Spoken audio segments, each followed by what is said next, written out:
There are people wondering why the church or church leaders should be bothered about governance or politics. That is very absurd, very ridiculous.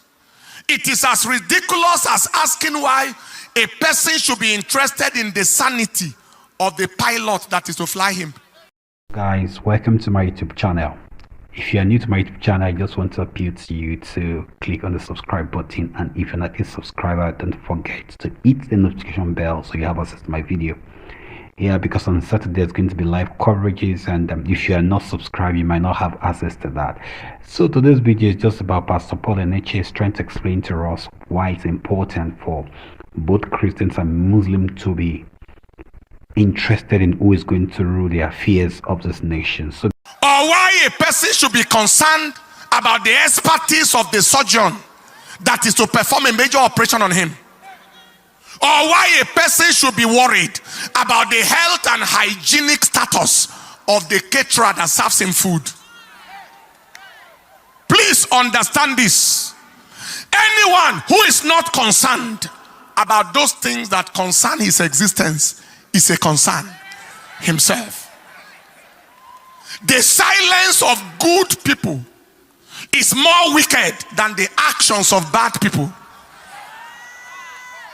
Evil thrives when good people are silent, and most times silence is taken to mean consent. No one is permitted to keep silent when their destiny is being decided. You don't keep quiet or silent when your destiny or your welfare is being decided. To keep quiet when your destiny is being decided, like in a political setting, is to end with an outcome that may not be desirable. Now, why should the church people, church leaders, and the society at large be interested in politics and governance?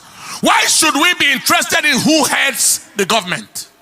First, government make policies, and policies affect the society, and the church is part and parcel of society. So everyone in society, the church and her members inclusive, are at the receiving end of government policies. Second, government's failure places a high burden of care on the church as a religious and charity institution. For example, when people can't pay their children's school fees, house rent, etc., it is not the government they go to for help.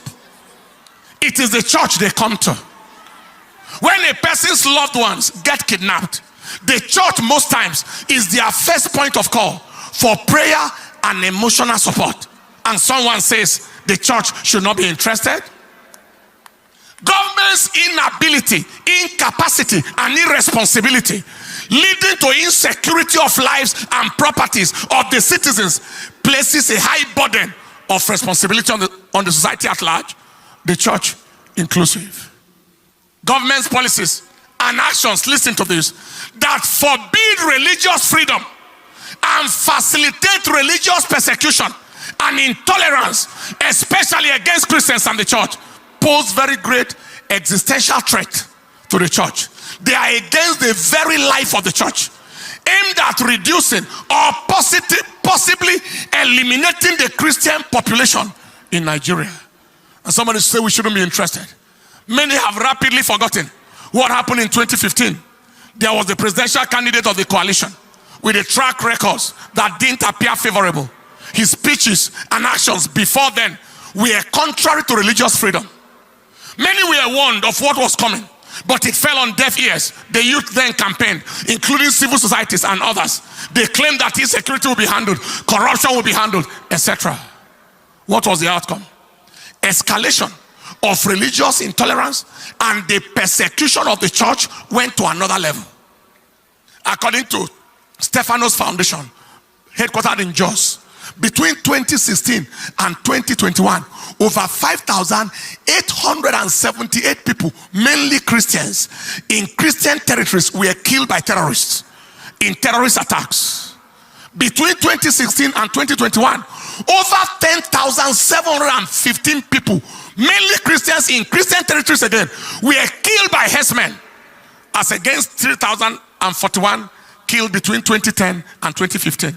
See the difference. Between 2016 and 2022, there were 11,362 recorded cases of kidnapped persons across the country. Many more are beyond record. This is against minimal, insignificant record of kidnapping before that time. Today, some people say church should not be bothered. When out of the 3 frontline presidential candidates, 2 of them are likely to further anti-church, anti-Christian, and in fact, anti-society agenda. One of the candidates is of the same ethnicity, religion, and region as the current leader, under whose watch the nation has experienced such level of unbelievable insecurity, mostly against the church and generally against all. The repetition of the same disaster is not hard to imagine, especially as this same candidate has not condemned any killing once by his people. He has not condemned it once. He has not visited anywhere once to condone with any people. He steps into power, he continues from where it has stopped. The second candidate chose a Muslim vice president, being a Muslim himself, despising, disregarding the plight and the value of the church in Nigeria. The third candidate, the third one, remains the only sensible, only credible way to go. Not just for the good of any region or religion, but for the good of the nation as a whole. So for anyone to say that church should not be involved in governance and politics of the nation, he is either daft, deceived, dubious and fraudulent, demented, that is insane, or a demonic agent from hell who want the destruction of the church.